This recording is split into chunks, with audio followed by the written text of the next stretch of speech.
오늘 말씀 이사야 12장 1절에서부터 6절까지의 말씀. 이사야는 총 66장으로 되어 있습니다.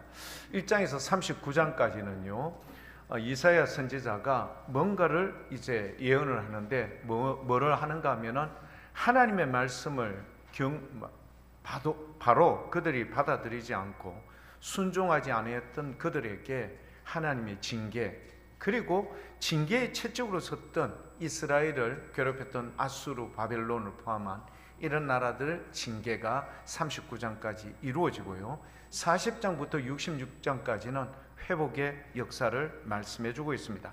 자, 오늘 12장인데요 12장 말씀 짧은 구절입니다. 1절에서 6절까지의 말씀 안에 우리는 먼저 1절 말씀에 보면요, 주께서 전에는 내게 노하셨사오나 이제는 주의 진노가 어떻게 됐다고요? 돌아섰다.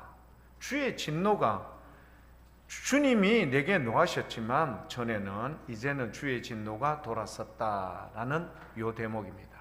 자, 왜 우리 주님께서 이스라엘 백성을 혹은 주의 택한 백성들을 이렇게 징계하고 진노하실까?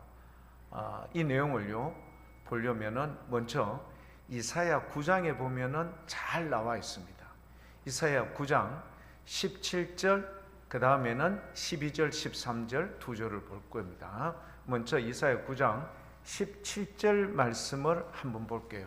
왜 주님께서 이렇게 진노하신 이유가 뭘까? 이 백성들이요 모두 예외 없이 모든 사람이 뭐하지 아니하였다? 경건하지 않았습니다. 그리고 모두가 뭘 행하였습니까? 악을 행했습니다. 이게 참 가슴 아픈 일이죠. 누구라도 좀 이렇게 바르게 주님의 마음에 위로가 될 만한 그런 삶을 살고 이러면 되는데, 그야말로 모든 사람이 경건하지 않았을 뿐만 아니라 모든 사람이 악을 갖다가 밥 먹듯이 그렇게 행하였습니다. 심지어는요 그들의 입으로 모든 입이 망령되이 말하니, 그러므로 주님께서 내가 젊은 사람인들 혹은 긍휼히 여김을 받아야 할 고아와 과부조차도 주님의 뭘 입지 못한다? 은혜를 입지 못한다. 얼마나 치명적일까? 젊은 사람들 주님께서는 기뻐하기는커녕 심지어는 위로와 긍휼을 받아야 할 고아와 과부조차도 긍휼을 여기지 않는다. 심지어는 그럴지라도 여호와의 진노가 돌아서지 아니하며 그분의 손이 여전히 펼쳐져 있다. 가슴 아픈 일이죠. 그런데요 12절 13절 보면 더 기가 막힙니다. 12절과 13절 한번 볼까요? 12절 앞에는 아람 사람이요 뒤에는 블레셋 사람이라. 이스라엘 백성이 앞에는 홍해요 뒤에는 애굽의 추격병들. 그야말로 사면 초과인 상태에서 그들이 할 일은 살려달라고 때를 쓰는 수밖에 없었죠. 그런데 그렇게 앞뒤로 있는 여러 가지 많은 그런 위기적 상황에서 그들이 모두 입을 쩍 벌리고 이스라엘을 삼키려 하고 있습니다. 근데요 그럴지라도 여호와의 진노가 돌아서지 아니하며 그의 손이 여전히 펼쳐져 있습니다. 더 아픈 이야기는 13절에 나옵니다. 같이 한번 읽어볼까요?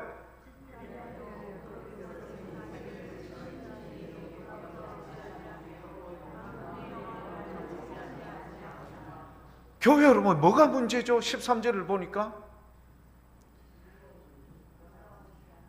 맞아요. 우리가 주님 앞에 범죄하고 죄를 지었고 잘못했고 매를 맞고 징계를 받을 때 우리가 해야 할 거는 뭐죠?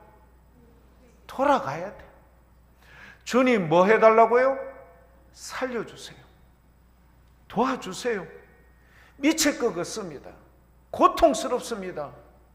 그런데 여러분 이 13절의 말씀이 뭐냐면은 그리하여도 그 백성이 자기들을 치시는 이 누구죠? 만군의 여호와 하나님, 전능하신 여호와 하나님 앞에로 돌아와야 돼. 손 들고 항복하면서 주님 잘못했습니다. 나를 살리실 일은, 나를 지키실 일은 누구밖에 없다? 주님밖에 없습니다. 돌아와야 돼요. 만군의 여호와를 찾아야 돼요. 그런데 우리 하나님이 정말 마음이 아팠던 거는 그렇게 만신창이가 됐는데도 불구하고 안 돌아오는 거야. 주님을 찾지 않는 이게 주님 앞에 너무너무 마음이 아팠던 거예요. 사랑하는 교회 여러분, 이스라엘은 이럴지라도 우리 교회 여러분들은, 우리 대한민국은 그렇게 아니하기를 축복합니다. 우리는 돌아가야 돼. 주님 앞에. 그러면 우리 주님께서 긍휼히 여겨주시고 우리를 만져주시고 받아주십니다. 오늘 이런 마음으로 우리가 함께 예배 드릴 수 있기를 축복합니다.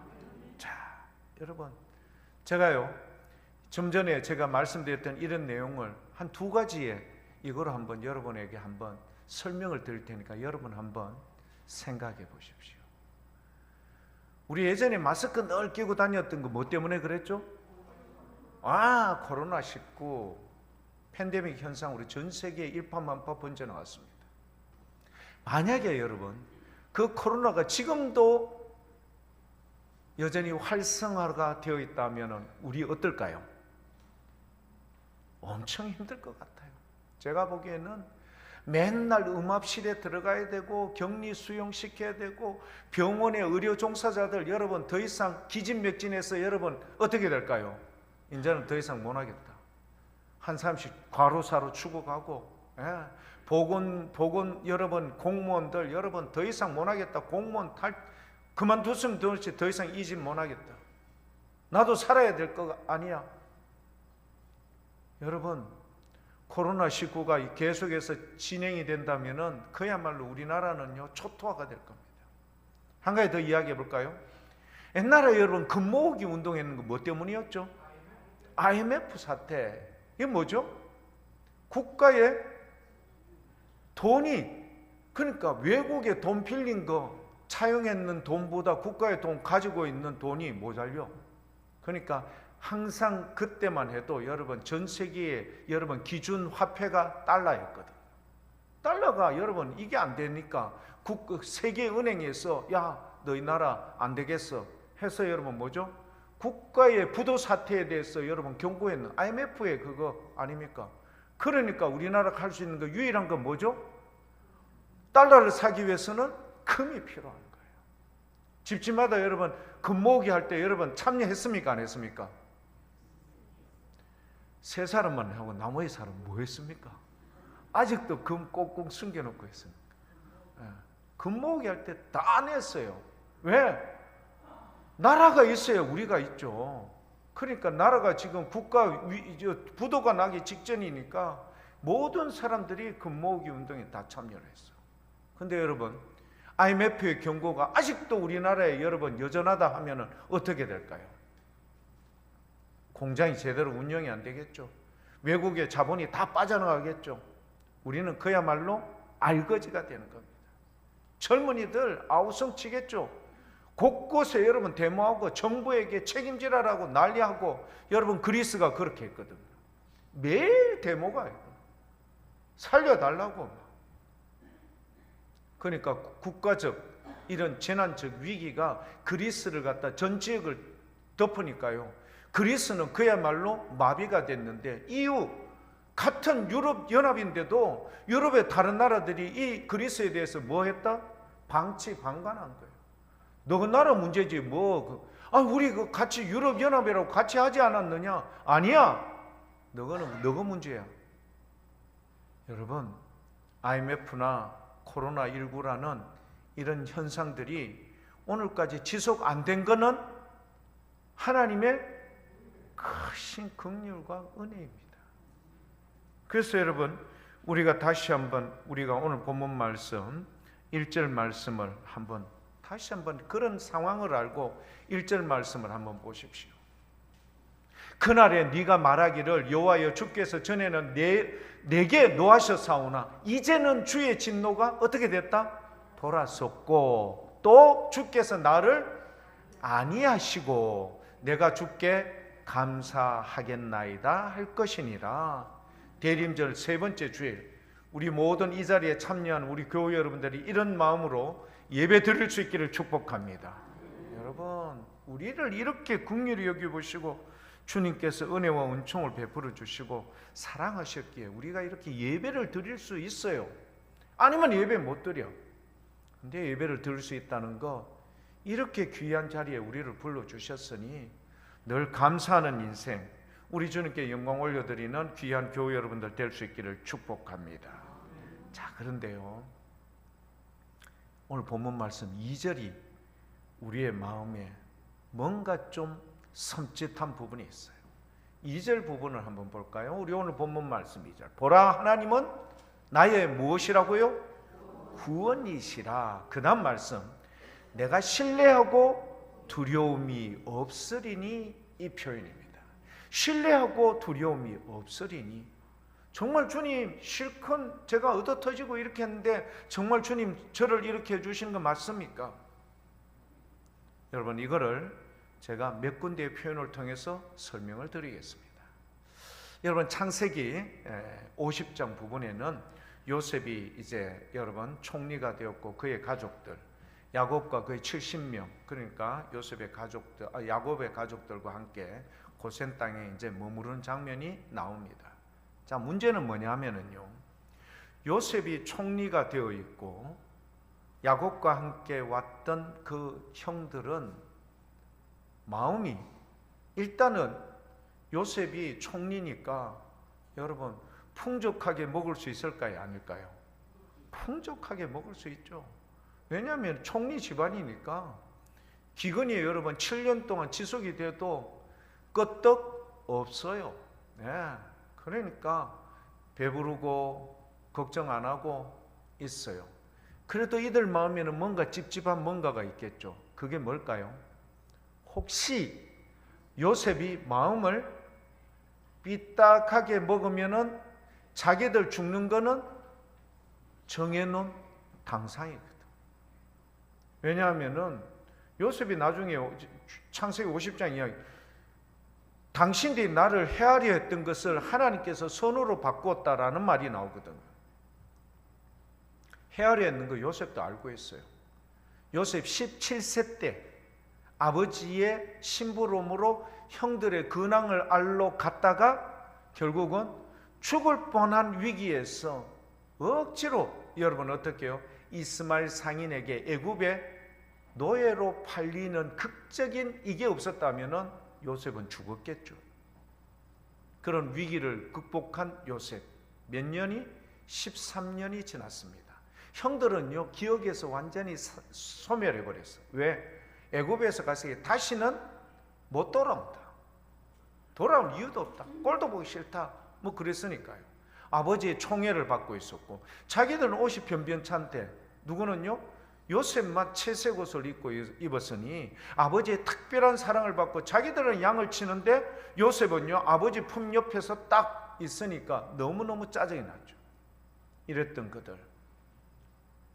교회 여러분, 이제 문제는 뭐냐? 야곱이 요셉의 무엇을 받고요? 그렇죠. 아버지 이제 이쪽에 내려오십시오. 아직도 흉년이 계속 지속이 될 터이니까 이곳에는 먹을 양식이 충분하고 제가 지금 이곳에 총리로 있으니까 아마 가족들 다 모두 다 제가 편안히 모실 수 있습니다. 그래서 애굽의 가장 기름진 땅이에요.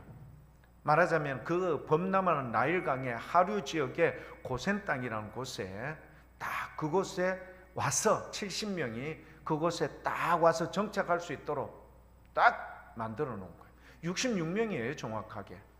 예, 그렇게 그곳에 딱 머물러 있게 했었어요. 이유가 뭔가? 이제 당신들에게 애굽의 바로왕이 물을 겁니다. 직업이 뭐고? 그러면은 우리는 무슨 직업을 가졌다라고 이야기했죠? 소와 양을 키우는 목축업하는 사람입니다. 그런데 그 당시에 애굽 사람들은 목축하는 사람을 가증히 여겼어요. 그래서 일단 목축업 고개를 절레절레 흔드는 거예요. 가능하면은 여러분 바로 왕에서부터 멀리 떨어져 있게 만든 거예요. 그리고 요셉은요, 나중에 출애굽한다는 사실을 알고 있었어요. 그래서 출애굽할 때 애굽에서 가장 북쪽에 있는 고센 땅, 기름진 땅이면서 왕으로부터 모두 멀리 떨어져 있고, 그리고 나중에 출애굽할 때 아주 용이할 수 있도록 고센 땅 그곳에 딱 머물려 놓고는 왕에게 면담을 할 때 우리는 목축업한다. 아 그래? 그러면 너희 중에 재주 좋은 사람은 내 소와 양도 좀 키워. 그리고 나서 이 땅에 그냥 머물러라. 그리고 귀가할 동안에 이제 요셉을 통하여서 여러 가지 많은 혜택도 주어지는 거죠. 자, 교회 여러분, 몇 년이 지났죠? 130살이 되었습니다. 야곱이 면담을 할 때 이야기합니다. 나이가 어떻게 됩니까? 어르신 130입니다. 내가 참 고생을 많이 했습니다. 그래서 하여튼 이를 서로 축복을 주고받고 난 뒤에 야곱과 그의 가족들이 몇 년을 그 땅에 더 살았는가 하면 17년을 더 삽니다. 누가요? 야곱의 나이가 147세가 될 때 우리 하나님께서 야곱 이제 나에게로 올라와. 이제 주님의 부르심이 있어서 누가요? 야곱이 요셉을 불러서 이야기하죠. 이제 내가 죽을 때가 된 것 같다. 그리고 나서 이제 요셉과 그의 가족들 다 예언하고 축복하고 다 해주죠. 자, 17년이 지났습니다. 여러분, 우리가 몇 년이 지나면 강산이 변하죠? 10년, 17년이 지났어요. 처음에는 형들도 두려워했는데 시간이 여러분 어떻게 해요? 17년이라는 시간이 지났습니다. 17년이라는 시간이 지나서 여러분 야곱이 죽고 이제 장례식을 성대하게 잘, 그것도 말하자면 가나안 땅까지 가서 직접 장례식을 치르고, 여기 장례식 치는데 야곱의 가족들만 간 게 아니라 온 애굽의 여러분 막 병력들이 다 호위하고 여러분 함께 이렇게 했던 거예요. 그러니까 얼마나 대단한, 야곱이요 죽어도요 참 정말 하나님의 은혜 가운데 이렇게 멋지게 그의 죽음을 이렇게 맞게 된 거예요. 자, 그런데요, 문제는 뭐냐? 야곱이 딱 죽고 난 뒤에 형들의 마음이 뭐가 생겼을까요? 두려움이요 올라왔어요. 이유가 뭐죠? 자기들이 동생을 죽이려고 했거든. 그리고 팔았거든요.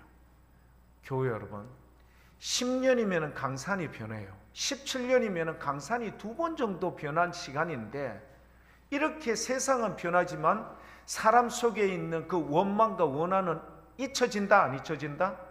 절대 잊혀지지 않습니다. 우리가 주님 앞에 지은 죄는 잊혀질까요, 안 잊혀질까요? 고스란히 남아 있습니다. 이게 문제예요. 그래서 창세기 50장, 여러분 창세기 50장, 이 형들이 요셉에게 뭘 이야기하는가 하면 50장 16절 17절에 이렇게 이야기합니다. 창세기 50장 16절 17절 요셉에게 말을 합니다. 형들이요, 당신의 아버지가 돌아가시기 전에, 야곱이 죽기 전에 명령하여 이르기를, 17절, 너희는 이같이 요셉에게 이르라. 너의 형들이 너에게, 요셉 너에게 악을 행하였을지라도 이제 바라건대 그들의 허물과 죄를 뭐 해달라고요? 용서를 하라라는 유언으로 남겼지 않습니까? 당신 아버지의 하나님의 종들인 우리의 죄를 이제 뭐 해달라고요? 용서해 주십시오. 두려워 떨면서 죽을까 싶어가. 근데 요셉이 그들이 그에게 하는 말을 들을 때에 어떻게 했어요? 웃기고 있네, 이제 잘 됐다, 때가 됐다, 이랬습니까? 울었어요. 그리고 나서 19절, 20절, 21절 두려워하지 마소서라는 말이 진심이 담겨있는 말이 나옵니다. 요셉이 그들에게 이르되 두려워하지 마십시오. 내가 하나님을 대신하겠습니까? 20절, 당신들은 나를 헤아려 하였지만, 요셉도 알아요, 하나님은 그것을 뭐로 바꾸었어요? 선으로 바꿔서 오늘과 같이 많은 백성의 생명을 구원할 수 있도록 나를 미리 이곳에 보내어서 이렇게 준비할 수 있도록 하나님께서 해주셨습니다. 21절 다시 이야기합니다. 당신들은 뭐 하지 마십시오?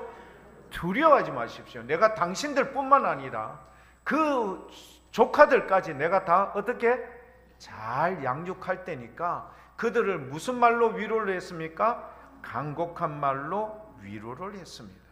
교회 여러분, 이제 마음이 안심이 될까요? 안 될까요? 안심이 되는 거예요. 두려운 마음이 위로를 받음으로 말미암아 상쇄되었던 겁니다. 교회 여러분, 제가 이 말씀을 드리는 이유가 뭘까? 요셉의 그 형들이요, 자기들의 지은 죄 때문에 여러분 지금은 상황이 역전되어 있는 총리의 자리에 있는 자기 동생 때문에 늘 매 순간 두려웠죠. 17년 동안 그들은 두려움 가운데 떨었어요. 더 중요한 것은 아버지가 죽고 난 다음에는 현실적인 문제로 방패막이가 사라졌다고 생각하니 더 두려웠던 겁니다. 교회 여러분, 이런 모습을요, 수가성 사마리아 여인이요, 이런 모습을 가지고 있었어요. 자기가 지은 삶의 그 결과가 여러분 얼마나 모질고 무거웠으면은 사람들이 다 같이 있는 그 시간에는 물도 못 길러 가고 모든 사람이 없는 그때 물로 길러 갔던 이 자기의 이 처참한 이 현재의 모습을 누가 찾아오셨어요? 예수님이 찾아오셨어요. 여인에게 물 좀 달라라고 그렇게 말한 이후에 예수님께서 그 여인의 아픔을 이야기했어요. 뭘 이야기했죠? 네 남편 데리고 와. 제 남편 없습니다. 네 말이 맞다. 5이나 있었지만 지금 있는 또 남편도 자기의 남편이 아니다라고 인정을 한 거예요. 네 말이 맞다. 그리고 우리 주님께서 주셨던 말씀, 요한복음 4장 13절과 14절 말씀, 여러분 뭐라고요? 예수님께서 대답하여 이르시되 이 물을 마시는 자마다 다시 목마르려니와, 야곱의 우물이라고 했던 그곳에서 그 물 마셔도 다시 목마르지만, 그러나 14절 같이 한번 읽어볼까요? 내가 주는 물을 마시는 자는 영원히 목마르지 아니하리니 내가 주는 물 그 속에는 영생하도록 솟아나는 샘물과 영원히 목마르지 않는 은혜가 있다. 누구 때문에? 예수 그리스도 때문에. 사랑하는 교회 여러분, 오늘 이 자리에 예배를 드리는 교회 여러분, 타는 목마름으로 오늘 이곳에 있는 분도 계실 겁니다. 주님, 제가 지금 이곳에 있긴 하지만 여러 가지 많은 이런저런 상황, 이유, 목적, 그것 때문에 삶이 비폐해졌습니다. 너무 힘듭니다. 너무 고통스럽습니다. 아시죠? 우리 주님. 교회 여러분, 사마리아 여인뿐만 아니라 삭개오라는 사람도 주님께서 그렇게 만나 주셨고요, 스로보니게 여인도 그렇게 만나 주셨고요, 회당장 야이로도 그렇게 만나 주셨습니다. 심지어는 38년 된 병자조차도 주님께서 친히 오셔서 만나 주셨어요. 우리 주님이 오늘 이 시간 여러분을 예배의 자리에 부르신 이유와 목적이 뭘까? 그거는 요한복음 4장 여러분 23절에 나와 있습니다. 요한복음 4장 23절, 우리 주님께서 이렇게 여러분을 부르신 이유가 뭐냐? 참되게 예배하는 자들은 영과 진리로 예배할 때가 오나니 곧 이때라. 아버지께서 자기에게 이렇게 예배하는 자들을 어떻게 한다고요? 찾으신다고 이야기했어요. 교회 여러분, 이런 신령과 진정으로 예배드리는 우리의 모든 모습이 될 수 있기를 축복합니다. 이런 자를 우리 주님께서는 찾으시고 계시는 거예요. 뭐 하기 위해서? 간곡한 말로 위로하여 두려움을 상쇄시키며 이제 남은 여생을 그 요셉과 함께 원수였던 그것을 어떻게 해요? 그렇게 요셉이 여러분 그 이야기를 듣고는 울었지 않습니까? 형들 왜 그래요? 17년 동안도 내가 형들을 이렇게 돌봐왔는데 이제는 형들뿐만 아니라 내가 조카까지 책임질 테니까 마음 푹 놓고 이곳에서 평안한 삶을 사십시오. 우리 하나님의 긍휼과 은혜와 은총을 여러분 약속해 주신 줄 믿습니다. 우리 오늘 본문 말씀 제목 여러분, 오늘 설교의 제목이 뭐든가요? 감사와 찬양을 선포하라. 여러분, 제가 첫 번째, 두 번째 이루어졌던 말씀 아시죠? 우리 주님 앞에 우리는 범죄하여 죄로 인하여서 주님께서 우리에게 징계를 내리면 버티고 있을 재간이 있는 사람이 아무도 없습니다. 이런 우리, 그러나 주님, 전에 너희에게 그렇게 행하였지만 주님께서 어떻게 했다고요? 돌아서셨어요. 손을 내려주시고 거두어 주신 거예요. 그래서 우리가 이렇게 예배를 드릴 수 있고 주님의 존전에 나와서 여러분 주님 앞에 나온 줄 믿습니다. 여러분, 이런 은혜, 우리가 지금 해야 할 일은 이거예요. 오늘 본문 말씀 이사야 12장 4절과 5절입니다. 이 두 가지를 우리가 해야 돼요. 그러므로 그날에 너희가 또 말하기를 여호와께 감사하라. 그의 이름을 부르며 그의 행하심을 만국 중에 선포하며 그 이름을 높다 하라. 여러분, 우리는요 만국에 선포해야 돼. 왜? 여호와께 감사하며 그 이름을 부르며. 또 5절 말씀입니다. 여호와를 찬송할 것은 극히 아름다운 일을 하셨음이니 이를 온 땅에 알게 할지어다 라고 말씀해 주셨습니다. 여러분, 극히 아름다운 일이 뭘까요? 저는 교회 여러분들에게 이 말씀을 드리고 싶습니다. 혹시 여러분, 전라도 광주에 어제 큰 사건이 있었습니다. 무슨 사건이 있었죠? 도서관이 무너졌어요. 왜 무너졌죠? 그까지만.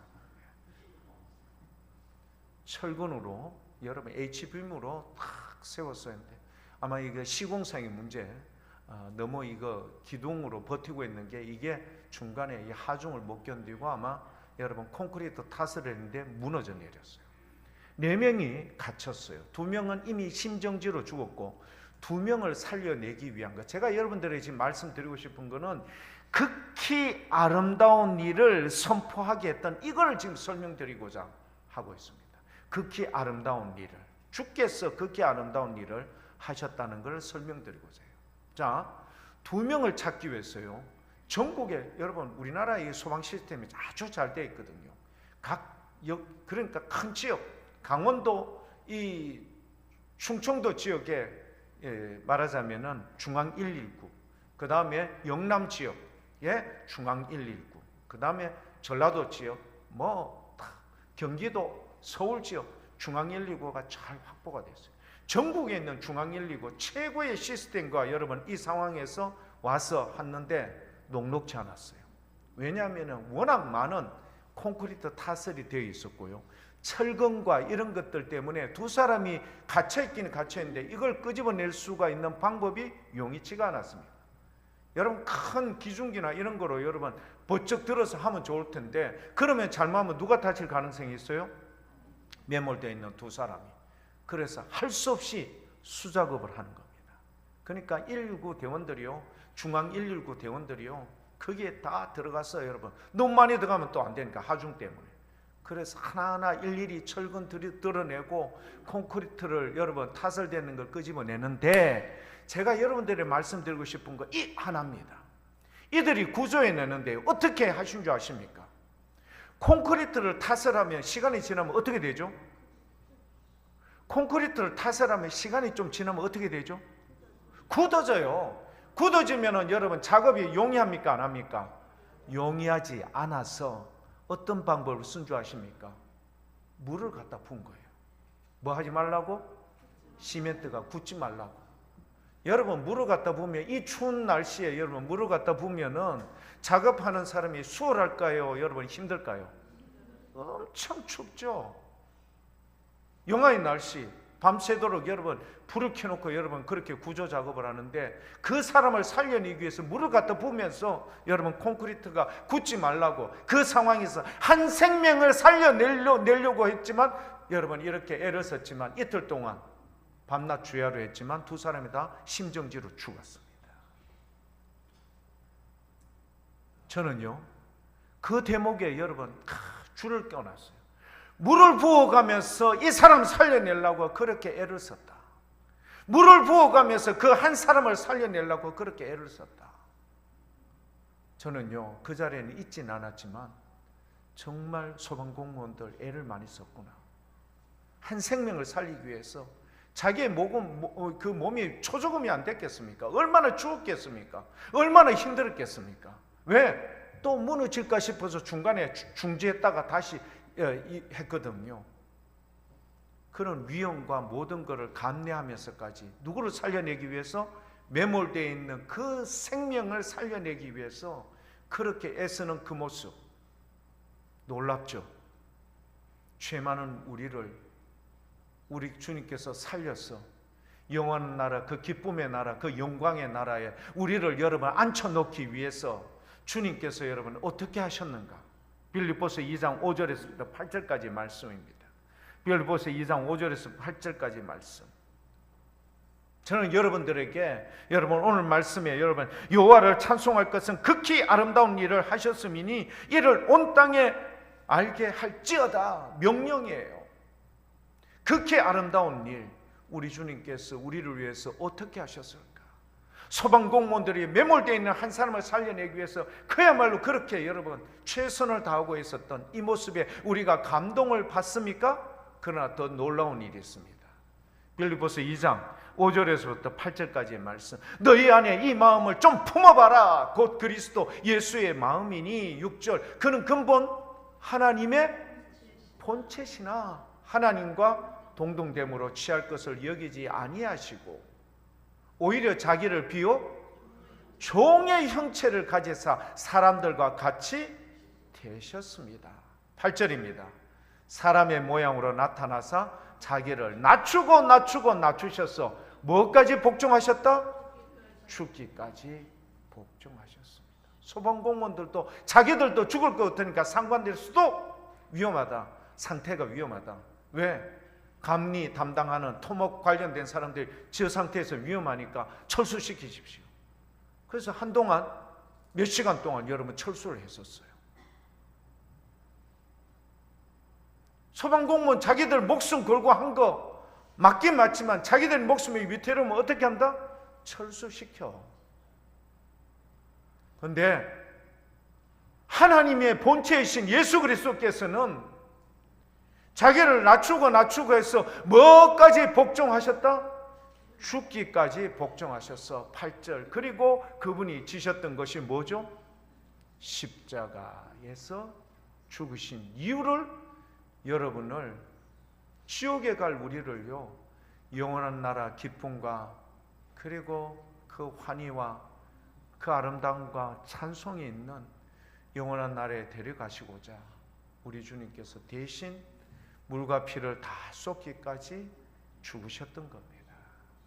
교회 여러분, 이 예수님이 2000년 전에 이 땅에 오셨어요. 그래서 우리가 대림절 초림의 주님을 기억합니다. 그리고 다시 오실 그 주님을 준비할 수 있도록 우리가 초를 하나 둘 세 개 켜둔 겁니다. 교회 여러분, 오늘 우리가 예배 드리는 우리의 모습 아시죠? 우리 하나님은 어떤 사람을 찾는다고요? 그렇죠. 이렇게 신령과 진정으로 예배를 드리는 자를 주님께서는 찾고 계신다. 뭘까요? 맞아요. 요셉의 형들이요 이야기합니다. 우리는 당신의 종입니다. 뭐라고요? 당신의 종입니다. 당신 마음대로 하십시오. 우리는 무조건 순종합니다. 그래야 긍휼을 입을 수 있거든요. 교회 여러분, 우리가 주님의 존전에 나와 예배를 드릴 때 뻣뻣하게 예배 드리는 사람 없겠죠? 아무 생각 없이 맹성맹성하게 예배 드리는 사람 없겠죠? 우리는 제일 중요한 게 이 자리에 나올 때 주님, 저 같은 죄인 불러주신 주님 감사합니다. 이 거룩한 주님의 존전에서 예배를 드릴 수 있게 허락해 주시니 감사합니다. 다시 오실 주님은 심판의 주님으로 오시는데 그 자리에 설 때에 주님의 나라에 함께 설 수 있도록 주님 남은 여생 주를 위해 충성 신실하게 올곧게 살겠습니다. 여러분, 이런 자세로 예배를 드리는 자를 주님께서는 찾으신다 이 말입니다. 교회 여러분, 오늘 이 자리에서 예배를 드릴 때 우리가 이런 신령과 진정으로 예배를 드려 우리 주님의 긍휼과 은혜와 사랑을 입는 우리 모든 교회 여러분들이 될 수 있기를 축복합니다. 왜? 주님께서는 소방공무원이 그 사람을 살려내기 위해서 그렇게 어려움을 했던 것보다 훨씬 더 여러분 귀한 사랑, 죽기까지 우리를 사랑하시고 그 모진 고난과 수모를 다 당하시고 십자가에서 우리를 살려내실 때 여러분의 이름을 주님께서 꼭 기억할 수 있기를 축복합니다. 나는 너를 안다. 내가 너를 안다. 여러분, 이런 은혜가 우리 모든 분들에게 있기를 축원합니다.